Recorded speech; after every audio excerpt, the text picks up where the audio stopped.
Hoje preparei uma mensagem que acabou por ser o desafio lançado por alguém que eu vou passar a explicar. Mas antes de explicar a atenção e o foco da mensagem desta manhã, quero-vos partilhar com vocês como é que são os meus sábados de manhã antes de chegar aqui à igreja.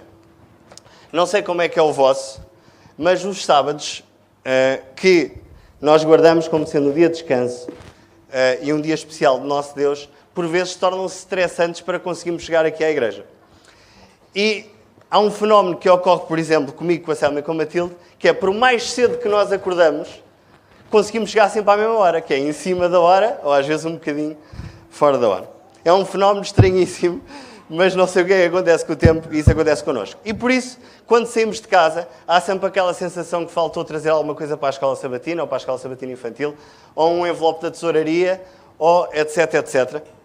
Das inúmeras atividades que todos, e vocês também, vamos tendo na igreja.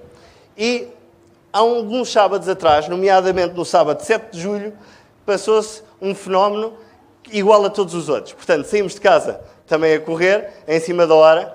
Por regra, eu consigo fazer sempre o IC19 em excesso de velocidade, exceto na descida, que temos um radar. E, portanto, falamos pouco. Pomos uma música no carro, vamos ouvir a música, mas todos nós vamos a processar a quantidade de coisas que vamos fazer quando chegamos aqui à igreja, porque já vimos em cima da hora. Tirando eu e a Selma, que vamos nesta correria de processamento, as crianças, e neste caso a Matilde, têm sempre a capacidade de se abstrair do stress dos adultos, não é? Porque quando nós estamos estressados para ir para aqui ou para ali, as crianças têm sempre uma visão diferente. E eu trago-vos aqui uma imagem de um sábado de manhã nosso, não é hoje, reparem que o fato é diferente, portanto isto foi preparado. E hoje também não está aqui a Matilde e a Selma connosco, que sei que estão a acompanhar pela internet. Mas isto é um sábado de manhã nosso, dentro do carro, a grande velocidade para a igreja. E quando vínhamos mais ou menos aqui nesta zona, que identificamos como sendo a famosa curva do Palácio de Queluz, a curva do Hospital Amadora Sintra, eis que a Matilde reparou que o céu, não era este, era algo assim mais azulado, que o céu estava com um formato diferente e para ela o céu estava cheio de nuvens, mas havia assim um buraco azul onde se via o sol a sobressair. E claro que eu e a Selma não estávamos, nem tínhamos reparado quase que o sol está azul, não é? Porque nós estamos a processar uma série de informação. Mas ela chamou-nos a atenção para este fenómeno, não era esta imagem, na altura não tirei, para esse fenómeno que era bonito e era diferente. E nós, obviamente, que olhámos e dissemos, que interessante, Matilde, que giro. E continuámos a fazer a curva. E quando vou fazer a curva, é que veio a segunda pergunta da Matilde, a dizer, se calhar Jesus vai voltar hoje. E pronto, nós não demos grande seguimento e ela repetiu, se calhar Jesus vai voltar hoje e vem por aquele buraco daquelas nuvens. E nós, claro que ouvimos, não é? Como ouvimos as crianças, e como somos adultos, calculamos logo uma série de questões e de pormenores que são muito mais complexos do que o pensamento de uma criança. E depois acabei por responder à Matilde, porque as crianças também têm esta capacidade, enquanto não respondemos, vão sempre perguntando, não é? E acabei por responder, não, Matilde, hoje Jesus não vai voltar hoje. Jesus não vai voltar hoje. E ela, obviamente, não ficou satisfeita com a resposta, não é? E a seguir, o que é que uma criança pergunta? Porquê, não é? Porquê? Porquê é que Jesus não vai voltar hoje? E eu, sempre a acelerar, Jesus não vai voltar hoje porque ainda faltam acontecer, ou ainda faltam ocorrer uma série de acontecimentos. Pensei eu que tinha terminado, não é? A seguir, qual é a pergunta? Quais acontecimentos? Quais acontecimentos? E chegámos aqui, não é? Chegámos aqui, já não houve tempo para explicar. Eu disse assim, olha, Matilde, eu depois à tarde explico-te com mais cuidado quais são esses acontecimentos. A verdade é que não expliquei, e a verdade é que nunca mais tive a oportunidade de falar sobre estes acontecimentos. E por isso decidi, por que não, hoje, quando olhei para o calendário e vi que estava escalado para falar neste sábado, não era neste sábado, era no seguinte, mas troquei com o Pastor Graça, e pensei, olha, por que não aproveitar aquela questão que a Matilde fez, aparentemente simples para nós, que sabemos a Bíblia de trás para a frente, não é? E por que não abrir a palavra de Deus e identificar que acontecimentos são esses que fazem com que Jesus não tivesse vindo naquele dia e, possivelmente, e de certeza que também não virá hoje.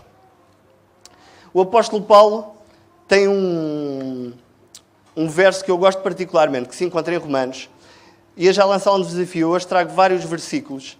E, portanto, se por acaso estiverem aqui sem Bíblia, juntem-se a alguém que tenha uma Bíblia, seja eletrónica ou física. Não estejam aqui sem a vossa Bíblia, porque vou ler vários versículos. Vocês não estão aqui para me ouvir, mas estamos todos aqui para ouvir a palavra de Deus. E diz o apóstolo Paulo no capítulo 13 e no verso 11 que já é hora de despertarmos.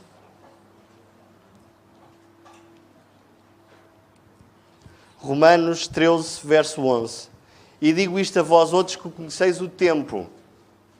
Nós também conhecemos o tempo, não é? Eu sabia dizer à Matilde que realmente Jesus não iria vir naquele dia. Nós conhecemos o tempo. E ele diz-nos, vocês conhecem o tempo, já é hora de vos despertardes do sono. Porque a nossa salvação está agora mais perto do que quando no princípio queremos. A nossa salvação está mais perto. Falar-vos do que falta acontecer para que Jesus volte, sem aqui um diagrama, é um bocado difícil. Eu percebo que o que tentei fazer neste sábado de manhã é um grande desafio, porque cada um dos acontecimentos que eu vou falar é tema para um sermão. E, portanto, vamos já partir do pressuposto que hoje teremos aqui uma visão global desses acontecimentos, mas cada um destes acontecimentos carece que se estudem aprofundadamente. E o objetivo é esse, é que nos motivemos a estudá-lo de uma forma aprofundada. Desenhei aqui uma linha do tempo, se podemos assim chamar, onde posicionei aqui o nosso ano, como podia posicionar outro qualquer, mas vamos nos situar aqui no tempo. E a primeira dúvida, quando nós falamos de profecias e quando falamos de acontecimentos, principalmente quando estamos a falar de pessoas que até não são crentes ou não conhecem as Sagradas Escrituras, é o que é que me garante que realmente essas profecias se vão cumprir? O que é que me garante que realmente se vão cumprir? E a verdade é que há uma componente de fé implícita em todas as nossas decisões. Temos de ter fé para acreditar e temos de ter fé para não acreditar. Mas se há algo seguro nas Sagradas Escrituras, relativamente à profecia, são todas as profecias que já se cumpriram até aos nossos dias. E as Sagradas Escrituras são cheias de profecias.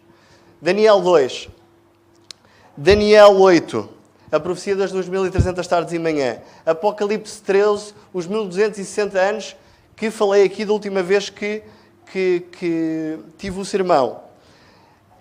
Os 4 reinos da estátua de Nabucodonosor. Enfim, temos provas mais que seguras que todas as profecias se cumpriram.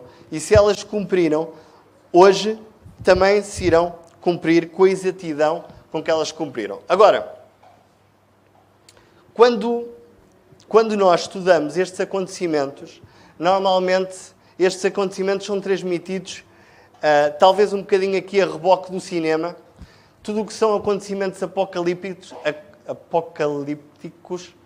têm sempre esta componente de temor e terror e destruição.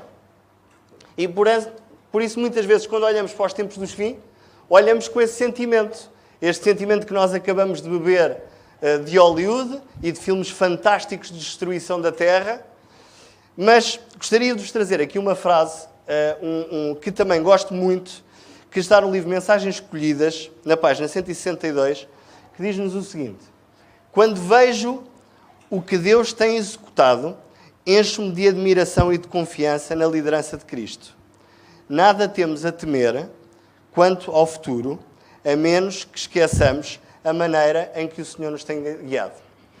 Queridos irmãos, independentemente do momento da nossa vida, independentemente da dificuldade que cada um de nós possa estar ou não a atravessar, não existe maior certeza no futuro quando nós olhamos para trás e vemos tudo aquilo, quando nós olhamos para o dia de hoje e vemos tudo aquilo que Jesus e Deus já fizeram por nós.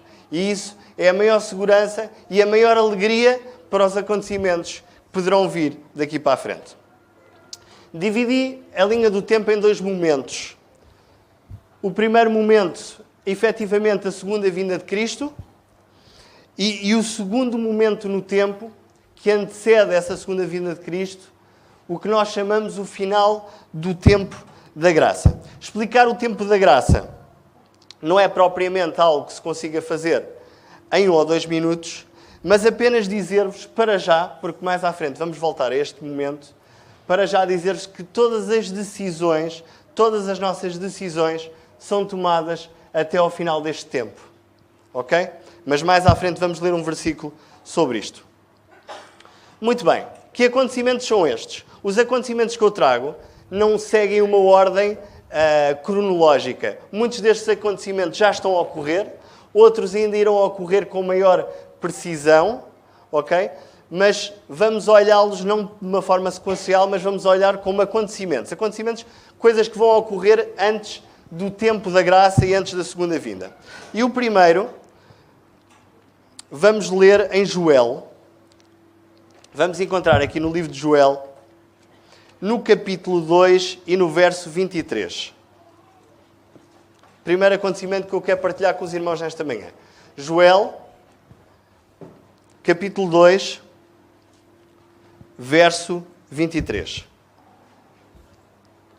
Diz assim: Alegrai-vos, pois, filhos de Sião, regozijai-vos no Senhor vosso Deus, porque Ele vos dará em justa medida a chuva. Fará descer como outrora a chuva temporã e a chuva seródia. Que acontecimento é este, irmãos? Derramamento do Espírito Santo, que nós classificamos como sendo que? Como sendo o quê? Em termos do nome deste acontecimento. Chuva seródia. Obrigado, Fernando. Nós temos sempre algum receio. Por isso, nada como mexer só os lábios e eu interpreto. Se estiver mal, eu não digo nada. Isso mesmo, Fernando. A chuva seródia. Chuva seródia. Este exemplo que Joel nos traz, como muitos outros exemplos nas Sagradas Escrituras, é um exemplo que tem a ver com a agricultura. Não é? É um exemplo agrícola. E as Sagradas Escrituras têm muito esta capacidade de muitos destes acontecimentos no final dos tempos estarem associados a coisas simples. Recordam-se que na Palestina havia 2 momentos muito importantes onde caía esta chuva. Quais é que eram esses momentos? Quando é que caía a chuva temporã? Vamos tirar aqui a nossa veia de agricultores. Chuva temporã. No tempo da semeadura. Portanto, normalmente, podemos classificar nós agora no outono, não é? Na estação do outono. Portanto, antes da semeadura, caía esta chuva que tinha como objetivo fazer o quê? Fazer germinar estas sementes. Que evento histórico nós associamos sempre com esta chuva? Temporã. Qual é o evento histórico? O Pentecostes. Algo que temos estado a oportunidade de estudar ao longo deste trimestre. Todo aquele momento do Pentecostes que nós conhecemos em Atos.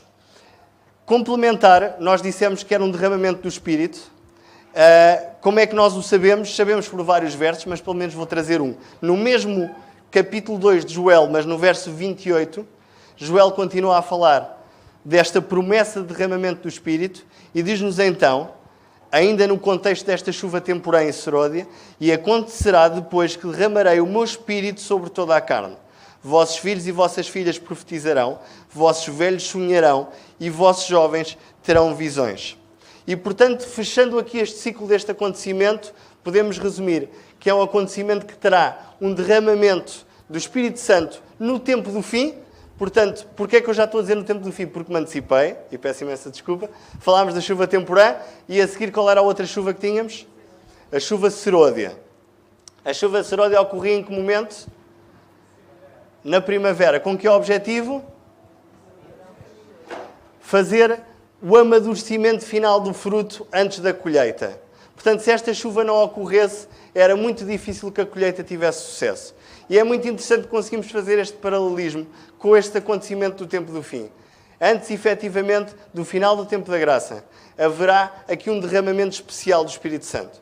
O Espírito de Profecia classifica este momento como ainda mais extraordinário que o da chuva temporã do tempo dos apóstolos. E o desafio primeiro para este acontecimento é que oxalá que os que pudermos estar presentes possamos aceitar este derramamento do Espírito Santo, o possamos começar a buscar, não daqui a uns anos, não daqui a uma dezena de anos, mas hoje. Porque se esta chuva não está a ser derramada, possivelmente, é porque eu não a estou a pedir ao nosso Deus. Segundo acontecimento, Apocalipse, capítulo 7. Apocalipse no capítulo 7.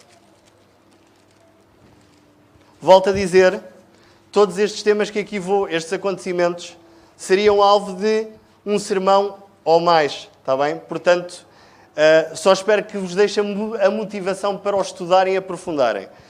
Apocalipse 7, do verso 1 a 4. Tem aqui outro acontecimento muito específico no povo de Deus. Diz-nos: depois disto vi 4 anjos em pé nos 4 cantos da terra, conservando seguros os 4 ventos da terra, para que nenhum vento soprasse sobre a terra, nem sobre o mar, nem sobre a árvore alguma. Vi outro anjo que subia do nascente do sol, tendo o selo de Deus vivo, e clamou em grande voz aos 4 anjos, aqueles aos quais fora dado a fazer dano à terra e ao mar, dizendo: não danifiqueis nem a terra, nem o mar, nem as árvores.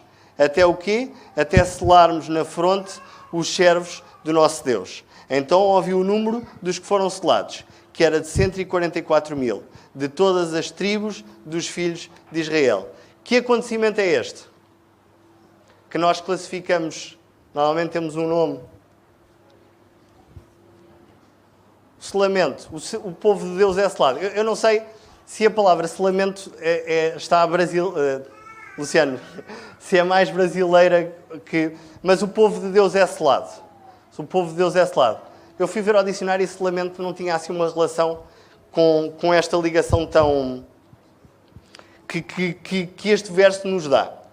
Mas, explicando aqui um bocadinho o que é isto do povo de Deus ser selado, é importante também contextualizarmos qual é que era o papel do selo no Médio Oriente. Recordam-se? O que é que o significado do selo no Médio Oriente, qual é que era? Identidade, autenticação, o que nós hoje classificamos como uma assinatura, uma posse. Ok? Este é o papel do selo, não tem muito a ver com os selos dos correios. Está bem? O papel do selo, aqui descrito, esta imagem de marca, é um selo que autentica o povo de Deus. Há este autenticar. É interessante notar que esta expressão não é novidade em Apocalipse. Ela é usada em Ezequiel, numa profecia também. Ok? É usada pelo próprio Jesus. Até podemos ir a João. Vamos até João. João 6:27. João 6:27. Jesus diz: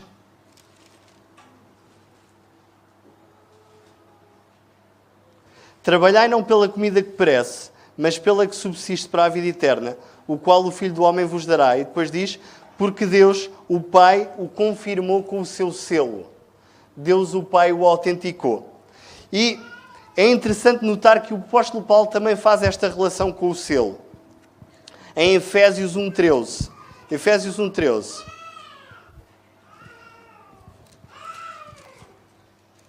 Efésios 1:13 diz: em quem também vós, depois que ouviste a palavra da verdade, o evangelho da vossa salvação, tendo nele também querido, o que é que fostes? Fostes selados com o Santo Espírito da promessa. Portanto, esta expressão acompanha, não é novidade nesta profecia, é algo que acompanha as Sagradas Escrituras, mas neste contexto, mostra que existe um momento em que este povo é efetivamente identificado. Esta identificação não tem que ser de um dia para o outro. É algo que está a acontecer. Esta identificação de selar o povo, desta autenticidade do povo de Deus. Terceiro acontecimento. Este terceiro acontecimento encontramos-lo na igreja, em Apocalipse 3, na carta à igreja de Laodiceia. é um verso que até nos assusta muitas vezes. Apocalipse 3,16.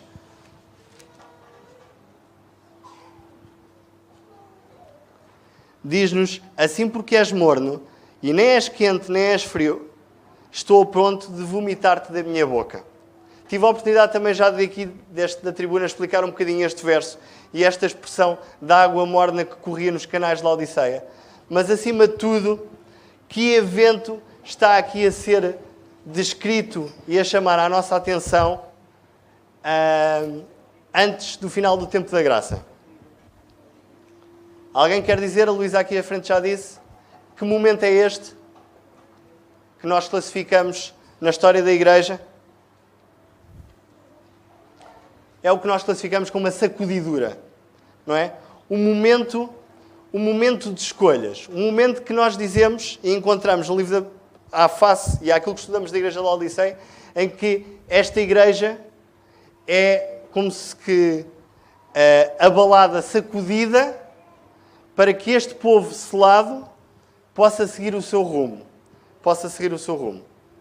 O profeta Amós profetizou também um momento idêntico, um momento paralelo aqui do povo de Israel, em Amós, no capítulo 9 e no verso 9. Vejam lá. Amós 9:9.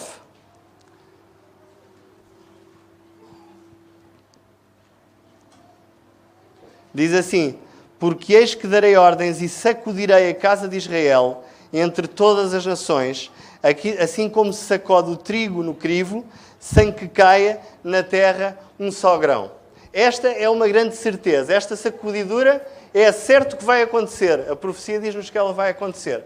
Mas o que é que vai acontecer aos grãos? Ou que realmente interessa neste momento? O que é que vai acontecer a esses grãos? Não vão cair. Lucas 22, 31 e 32. Ajuda-nos a entender esta sacudidura e este momento. Lucas, no capítulo 22, quando Jesus está a falar com Pedro.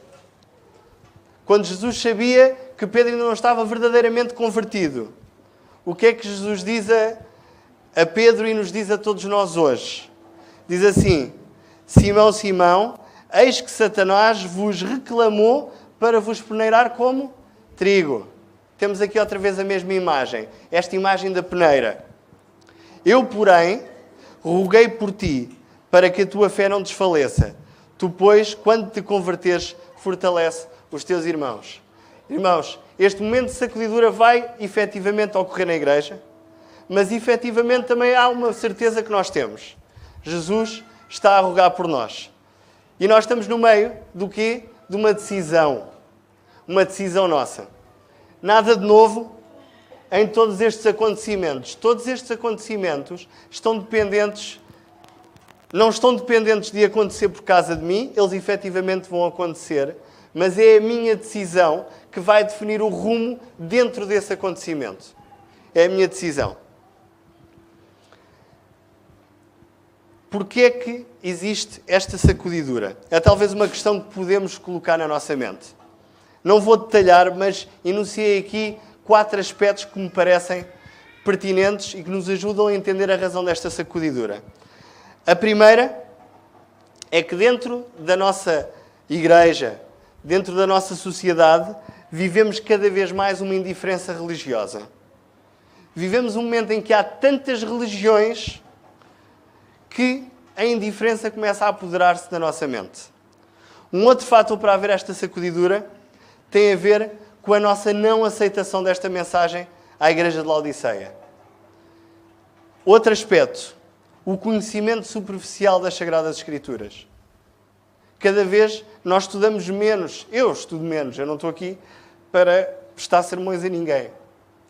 Cada vez nós estudamos menos as Sagradas Escrituras. E, por fim, a própria perseguição que está prevista também no livro de Apocalipse ao povo de Deus. Agora, dentro desta temática, o apóstolo Paulo tem 2 versos que eu acho que complementam muito bem este momento tenso que nós vemos quando falamos desta sacudidura e deste peneirado do trigo. Vejam o que diz em 1 de Coríntios, no capítulo 10 e no verso 12. 1 de Coríntios 10, verso 12. Nós às vezes podemos pensar que por virmos à igreja, porque até guardamos o sábado, temos uma relação com Deus, que a nós é que nada nos vai acontecer. Mas vejam o que Paulo diz no verso 12 deste capítulo 10. Diz assim: aquele, pois, que pensa estar em pé, veja que não caia. Aquele, pois, que pensa estar em pé, veja que não caia. É algo demasiado sério. E se este verso ficasse por aqui, poderia ficar aqui um sentimento na nossa mente de alguma incapacidade para nos mantermos de pé. Mas vejam depois como Paulo complementa este verso. Verso 11. O que é que diz no capítulo 10, 13? Obrigado. Não vos sobreveio tentação que não fosse humana. Mas Deus é fiel e não permitirá que sejais tentados além das vossas forças. Pelo contrário, juntamente com a tentação, vos proverá livramento, de sorte que a possais suportar. Eu diria amém. Amém, porque temos um Deus que sabe que há um momento da história em que o povo de Deus precisa de ser sacudido. Mas esse mesmo Deus dá a todos aqueles que quiserem aceitar. Mais uma vez, há uma decisão pessoal. Nos proverá o livramento para que possamos suportar todas estas tentações. Vamos para o nosso quarto acontecimento. Vamos até aos versos que, como adventistas do sétimo dia, proclamamos e conhecemos. Vamos até Apocalipse 14. Vamos até Apocalipse 14. E em Apocalipse 14, o que é que temos neste relato? Que mensagem é esta? Que acontecimento é este? A mensagem dos 3 anjos. A mensagem dos 3 anjos. Não vou explicar, volto a dizer o que disse, não vou explicar Apocalipse 14 agora.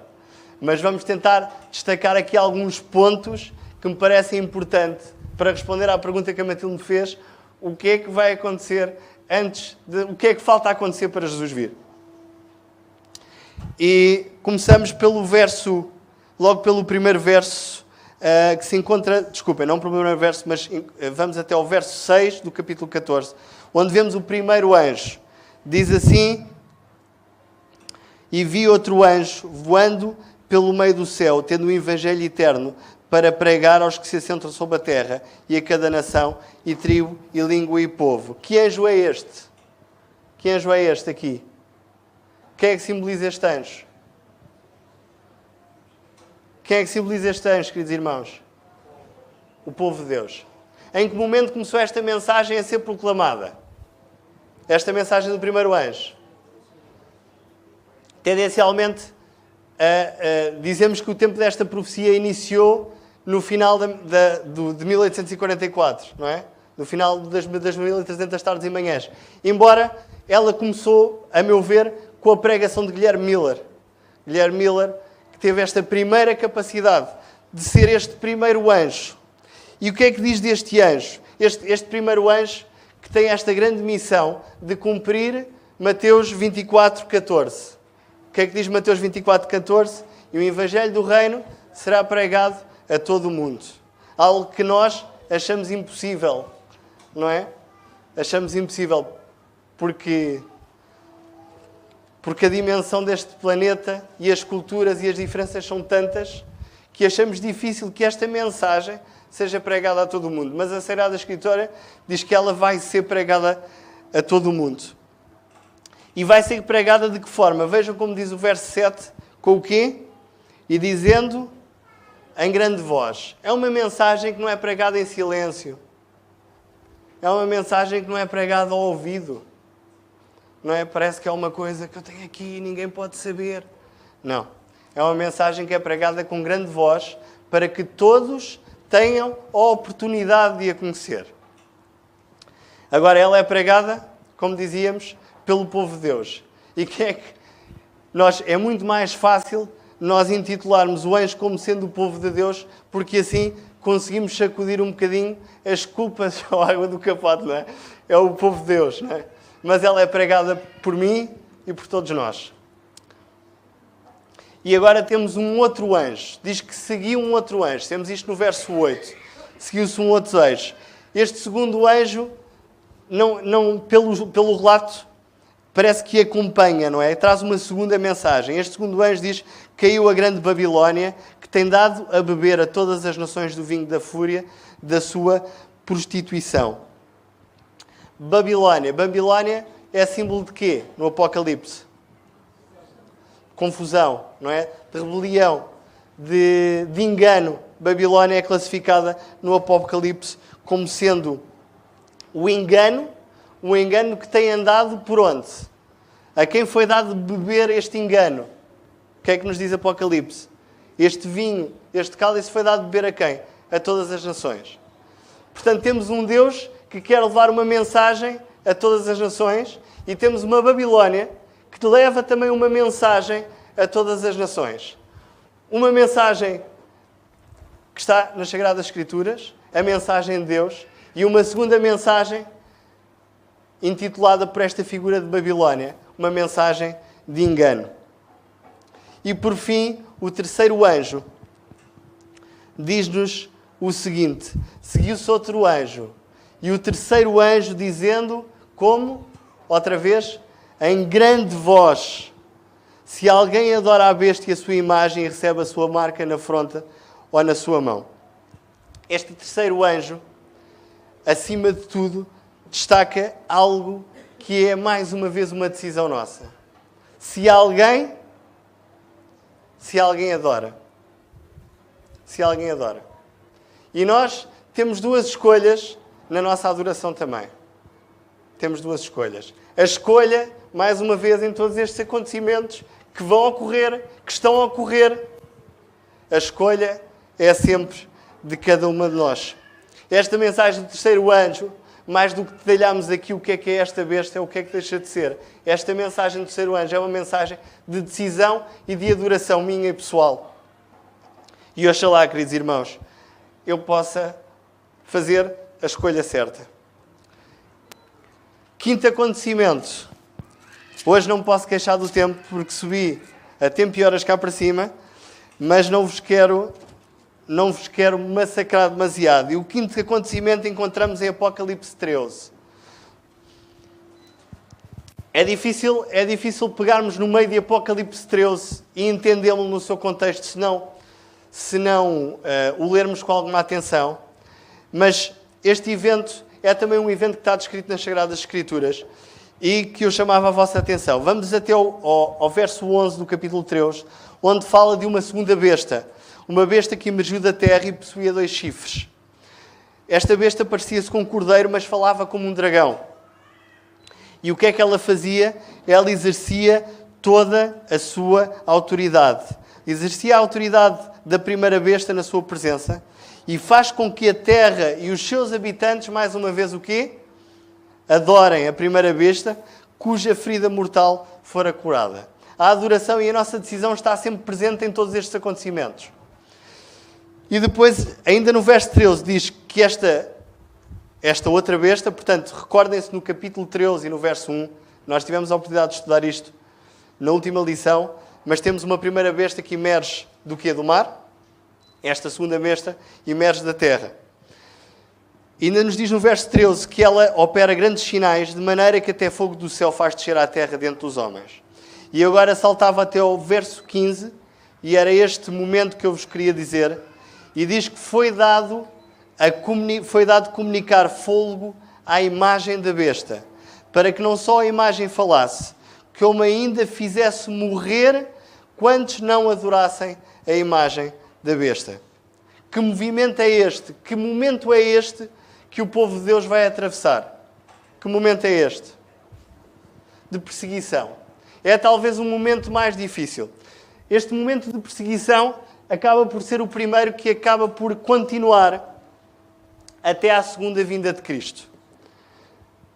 é um momento de perseguição levado a cabo por também uma falsa trindade. Que falsa trindade é esta que leva este movimento a cabo? Um dragão, uma primeira besta e uma segunda besta. Esta falsa trindade, reparem que há sempre, para uma falsa trindade, há uma trindade verdadeira. Existe sempre, para um engano ou para uma verdade, existe sempre um engano. Sempre. Sempre.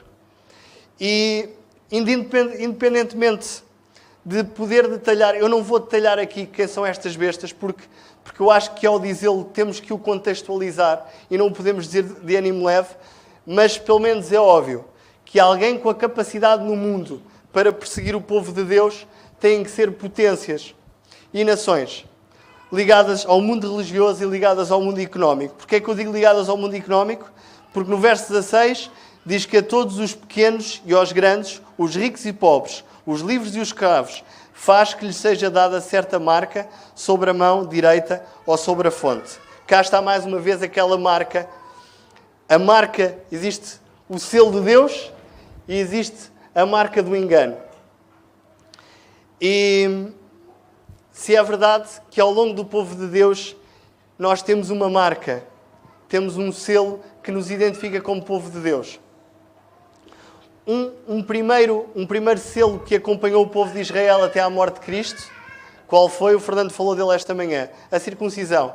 Foi um selo foi algo que terminou, não é? O apóstolo Paulo, vou-vos só dizer o verso e vocês lerão em casa, no verso 6 de Gálatas, no capítulo 5, verso 1 a 6, diz: porque em Cristo Jesus nem a circuncisão nem a incircuncisão têm valor algum, mas a fé que atua pelo amor. Qual é o selo de Deus que se manteve desde os 7 dias da criação até hoje? O sábado. O sábado é algo que identifica o povo de Deus. E quando, nos últimos dias, nos eventos finais, tivermos esta decisão e tivermos estes momentos, a marca de Deus apontará para um momento diferente do selo de Deus. A marca de Deus possivelmente apontará para um dia diferente deste selo. Tudo isto para vos dizer que estudemos as Sagradas Escrituras e estejamos atentos e vivamos estes acontecimentos. Quando terminar este tempo da graça, significa que todas as decisões foram tomadas. Diz-nos o relato bíblico em Daniel, nesta profecia de Daniel do capítulo 12. Daniel, capítulo 12. E no verso 1, diz-nos que nesse tempo se levantará Miguel, ou seja, Jesus, o grande príncipe, o defensor dos filhos do teu povo, e haverá tempo de angústia, o qual nunca houve, desde que houve nação até àquele tempo. Mas naquele tempo será salvo o teu povo, todo aquele que for achado e inscrito no livro. Neste momento, o trabalho de intercessão de Jesus no santuário celestial terminou. Quando passamos o final deste tempo, todas as decisões são tomadas. E inicia-se aqui este tempo que, como vemos aqui em Daniel, intitulado Haverá Tempo de Angústia. Haverá tempo de angústia. O livro Grande Conflito, no capítulo 39, tem um capítulo inteiro dedicado a esta temática, ao tempo de angústia. E por isso eu lanço o convite que possamos ler este capítulo, até para complementar tudo aquilo que disse. Se houver aqui alguém na sala que não tenha o Grande Conflito, porque, por exemplo, não tenha porque ninguém lhe deu, ou não tem hipótese de o comprar, por favor fale comigo à saída, porque terei todo o gosto em arranjar a forma que possa ter esse livro. Mas vou ler apenas aqui alguns certos do Grande Conflito. Diz que quando ele, portanto Jesus, deixa o santuário, as trevas cobrem os habitantes da terra. Naquele tempo terrível, os justos devem viver à vista de um Deus santo, sem intercessor. Removeu-se a restrição que tinha estado sobre os ímpios, e Satanás tem total domínio sobre os que finalmente estão impenitentes. Os ímpios passaram os limites do seu tempo de graça, e o Espírito de Deus foi persistentemente resistido e, por fim, retirado. Satanás mergulhará então os habitantes da terra numa grande angústia final e todo o mundo se envolverá numa ruína mais terrível do que a que sobreveio a Jerusalém na antiguidade. Este período de tempo de angústia antecede o que em Apocalipse encontramos como sendo as 7 pragas. As 7 pragas de Apocalipse encontram-se no capítulo 16, no verso 1. Não vamos estudar aqui as 7 pragas, estejam descansadas.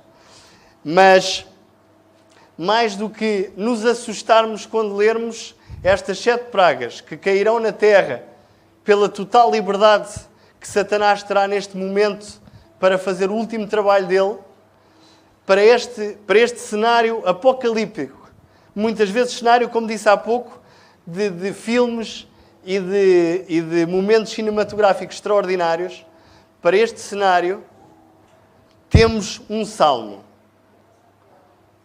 Um salmo que nos conforta e que nos vai ajudar a superar este cenário aparentemente catastrófico.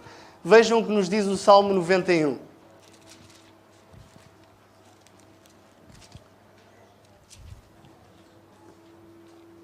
O Salmo 91 tem aqui alguns momentos que parecem fazer com que Davi estivesse até a falar para o povo de Deus destas pragas que iriam ocorrer. Vejam, reparem o que diz, logo no verso 1.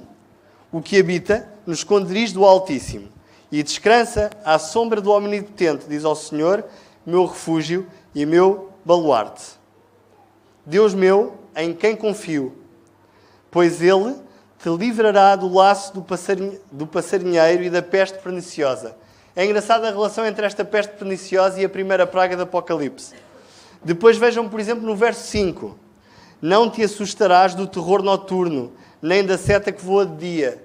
A 5ª praga, referida em Apocalipse, tem a ver com as trevas. Mas, acima de tudo, o que eu gostava de salientar neste verso 10, desculpem, já também estou cansado, não é? Falar tão rápido e tanto, mas isto é o risco de querer responder uma pergunta tão complexa em 45 minutos. Mas, acima de tudo, o que eu gostava de salientar era o verso 10 do capítulo 91. Vejam lá o que diz. Nenhum mal te sucederá, praga nenhuma chegará à sua tenda. Queridos irmãos, complemento lendo o verso 14 a 16. E por que não lermos este verso substituindo, como Davi escreveu aqui, porque a mim, mas substituindo pelo nosso nome. Porque o João se apegou com amor e eu o livrarei. Pô-lo-ei a salvo. Porquê? Porque conhece o meu nome. O João me invocará e eu lhe responderei. Na sua angústia, eu estarei com ele. Livrá-lo-ei e o glorificarei. Saciá-lo-ei com longevidade e lhe mostrarei a minha salvação. Queridos irmãos, não nos assustemos com estes. Respeitemos, conheçamos estes momentos, é importantíssimo, mas acima de tudo que vivamos com esta esperança. Esta esperança que diz que aqueles que conhecem o amor de Deus, esses serão salvos. E nos momentos de angústia, Deus estará connosco. Estou mesmo a terminar. E gostaria de partilhar com vocês apenas um momento de reflexão que esta semana tive a oportunidade de ter. Um momento aparentemente simples e que vocês ao início irão questionar a razão de eu ter trazido este exemplo até aqui. Mas esta semana não interessa a razão. Tive a oportunidade de apanhar o comboio na estação de Sete Rios às 7 da manhã. E pensei eu, no mês de agosto, na estação de Sete Rios às 7 da manhã, a estação deve estar vazia. E quando eu entro na estação, vem uma multidão de pessoas que saem dos comboios. Eu não passo muito não passo muito na estação de Sete Rios e, portanto, não conheço o ambiente que ali se vive, mas quando entro na estação vejo uma série de pessoas a vir na sua rotina, no seu dia-a-dia, não é? Típico das multidões. Tudo a andar, tudo a correr. E eu, até ia com algum tempo, tive a oportunidade de observar um bocadinho aquela multidão. E, como não tinha bilhete, fui comprar o bilhete de comboio que precisava para ir até ao Oriente. E quando estou a comprar o bilhete, alguém se chega ao pé de mim e pede-me ajuda. Eu não percebi muito bem, não é? Um bocado como as multidões. Nós andamos todos a correr. Se calhar aquela senhora já tinha pedido ajuda a uma série de pessoas e se não foi atropelada, quase que foi. Até que chegou ali ao pé de mim e pediu-me ajuda. A ajuda era simples. Normalmente nós ficamos logo de pé atrás, não é? Mas não. A ajuda era simples. Basicamente a senhora queria vir para a Amadora e não sabia como é que havia de comprar o seu bilhete. E eu lá tive. Trabalho nas áreas das novas tecnologias e, portanto, compro bilhetes como ninguém. E consegui comprar o bilhete que a senhora precisava para ir até à estação da Amadora. E lá fui eu, missão cumprida. Acabei de ajudar a senhora a ter o seu bilhete para a estação da Amadora. E continuo o meu caminho, subo as escadas, fico sentado à espera do comboio que me levava para a direção oposta, para o Oriente, e quando olho para o lado, quem é que eu vejo? A senhora. A senhora que precisava de apanhar o comboio para a Amadora, para o outro lado oposto. Só que, entretanto, o meu comboio estava a chegar. E eu tive que lhe explicar muito rapidamente que a senhora estava errada. A senhora estava na linha errada.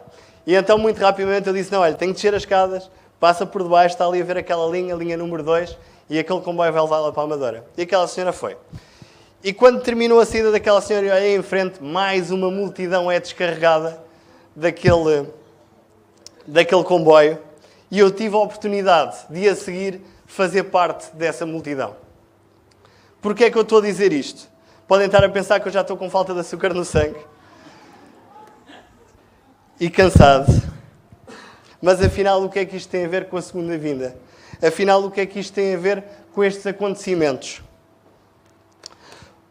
Sabem? A multidão sabe que existe a chuva seródia. A multidão sabe que existe um momento de perseguição. A multidão sabe que existe o selo de Deus. A multidão sabe muitas coisas. Há multidões que sabem, há multidões que não sabem nada. Mas a multidão tem esta capacidade de não parar e de estar sempre a andar, à procura de alguma coisa, muitas vezes coisas muito válidas. Todas aquelas pessoas que saíram naquela manhã a correr, ou iam para os seus trabalhos, ou iam para apanhar outro transporte. Não está em causa isso. Mas eu quero apenas trazer-vos esta imagem, que por vezes, quando nós vamos no meio desta multidão, não temos a capacidade de olharmos para o céu e ver que há algo diferente. Há um buraco no meio daquelas nuvens brancas que nos devem fazer pensar que alguma coisa estará para acontecer, mesmo que não seja naquele dia que nós pensamos que é.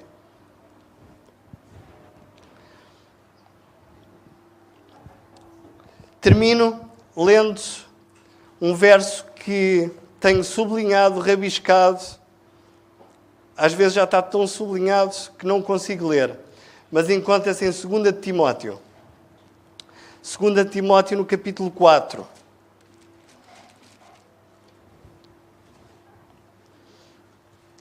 Segunda de Timóteo, capítulo 4. E nos versos 7 a 8, o apóstolo Paulo deixa-nos uma mensagem. A mensagem que eu quero deixar esta manhã a todos os que aqui estamos na Igreja da Amadora. Diz ele com esta certeza, possa ser esta a minha certeza e a vossa certeza.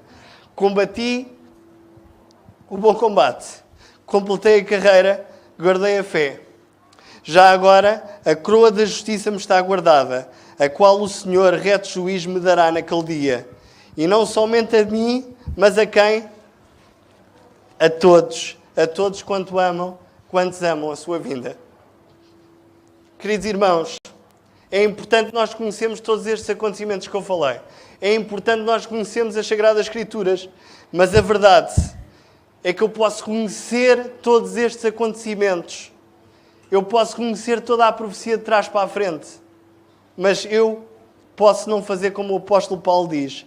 Eu posso não amar a sua vinda. Porque quando nós amamos a vinda de Jesus, queridos irmãos, quando nós amamos a sua vinda, então a minha vida não pode ser como é. E oxalá que todos nós que aqui estamos hoje possamos amar este encontro que um dia teremos com o nosso Mestre.